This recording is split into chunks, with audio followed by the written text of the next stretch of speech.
If you're a fourth grade teacher and you've been wanting to start the Daily 5 to transform your literacy block, you're in the right place today because I'm going to break down how to implement Daily 5 as a fourth grade teacher.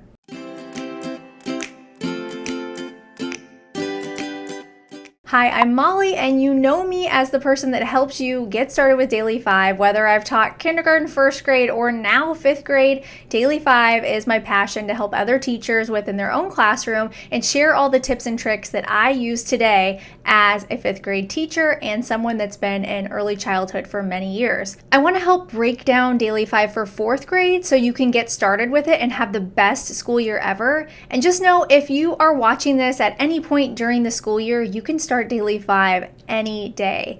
The thing I love about it is that it's a system and a structure to your literacy block. It's not the instruction. So I'm not going to be telling you how to teach or what to teach. I'm just going to show you the structure of it and how you can introduce the systems inside of the Daily 5, and I'll give you the little tweaks along the way that I've made to make it more efficient in my classroom. If you have a copy of the Daily 5 book, I highly recommend going through that, but this can be your cheat code for it too as well. And you're going to start with Read to Self. The Daily 5 book tells you to do that as well, and I think it's a perfect choice because we need to build reading stamina with our fourth graders so that they can work independently while you're polling your small groups. That's the whole goal of Daily 5, is that you can work at your teacher table with a handful of kiddos and the other kids are independently working on tasks that they know how to do. So starting with Read to Self, we practice until we get to the 15-minute mark of building that stamina. Let's say you get to 6 minutes, 17 seconds, and somebody lets out a crazy sound. That does kill the reading stamina, so you have to say, gosh darn it, we have to start over. That's all right. Let's just start over. Can we make it to 10 minutes next time? I love using a stamina building chart for this, and everything I'm going to talk about today in this video is inside of the Daily 5 Toolkit for grades 3, 4, and 5. Any system that I've created to make Daily 5 easier, you can grab too by using anything that's in the toolkit, including all of the stamina building charts. Every single station, you are going to build stamina. Until you have reached the 15-minute mark for Read to Self, you can't move on to the next one. Anytime someone has told me that Daily 5 simply doesn't work and they just don't like it, when I dig deeper, if they're willing to have a conversation about it, it turns out that they didn't build stamina with fidelity, and so they think that Daily 5 doesn't work because kids are talking, they're off task because you didn't practice the right way.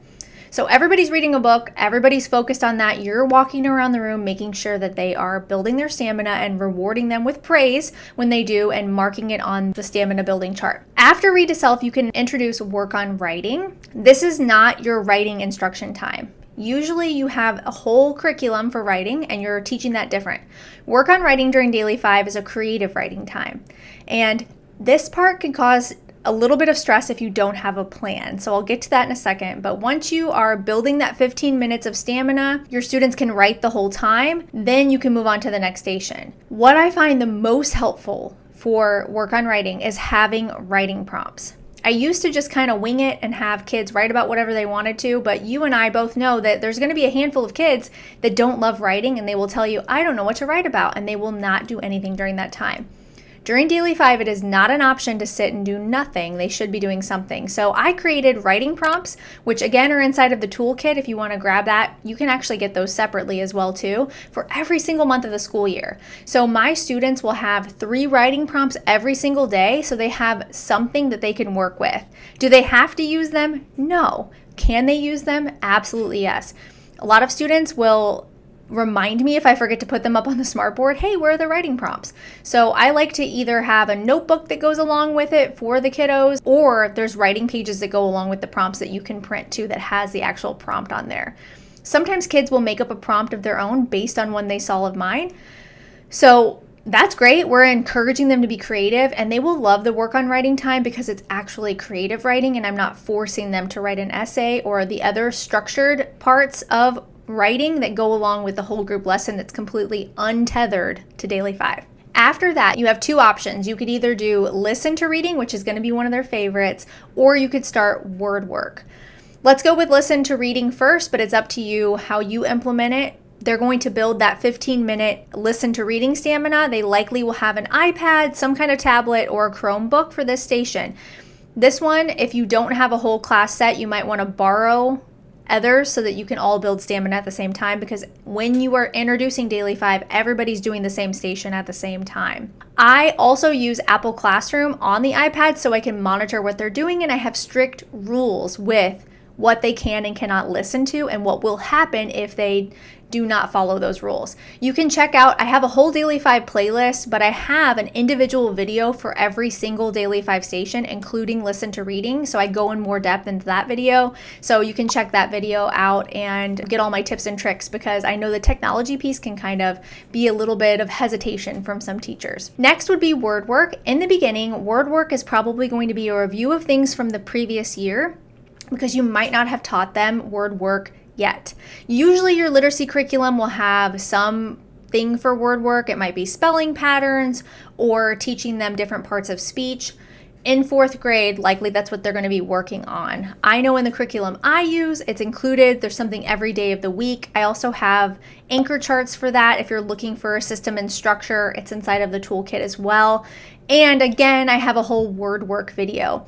This fourth grade video is designed to help you get the introduction to Daily 5 and get it started. But if you want to dive deeper, like I said, every station has its own video over on my playlist for all of Daily 5. After word work, you get to that 15-minute mark, building the stamina, then you can do either read to friend. I personally don't do read to friend anymore. When I taught kindergarten and first grade together, it was a split level class. We did it a lot because first graders could oftentimes read to kindergartners. When I switched to kindergarten by itself and then first grade by itself, I stopped doing it. It didn't seem to work as well.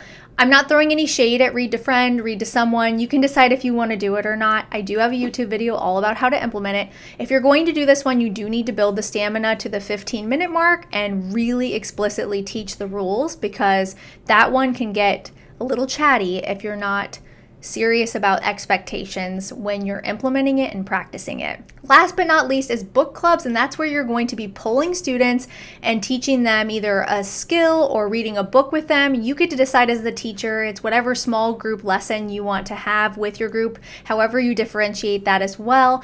It's my favorite part of the Daily 5. As an elementary teacher, I love pulling groups over. In fourth grade, you can have amazing conversations, read excellent books with them. I love to pick books that they have never heard of before, they seem like they're not old to you or I, but to them they seem old if they're from the 80s or the 90s. So I love doing that. And I have some book recommendations that I've posted before over on TikTok, but I probably need to do an in-depth video on books that would be good for upper elementary students.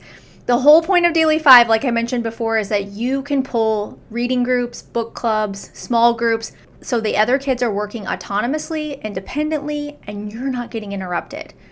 If you find yourself getting interrupted a lot, go back and practice. It's one of those things at the beginning of the year that you just have to set up and practice until it is truly perfect.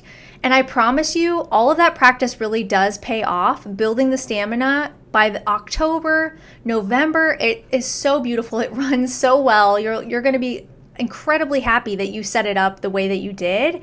And if you have any questions about Daily 5 and fourth grade, let me know in the comments below. I probably have a video that could help answer the question, but I'd love to see what's holding you back as well, or what's keeping you stuck on starting. And remember, you can grab the Daily 5 toolkit in the description box below if you'd like to have all the tools that I use in my own fifth grade classroom. They work really well for third, fourth, and fifth grade. And I hope this video was super helpful for you, and I can't wait to see you start using the Daily 5 in your fourth grade classroom.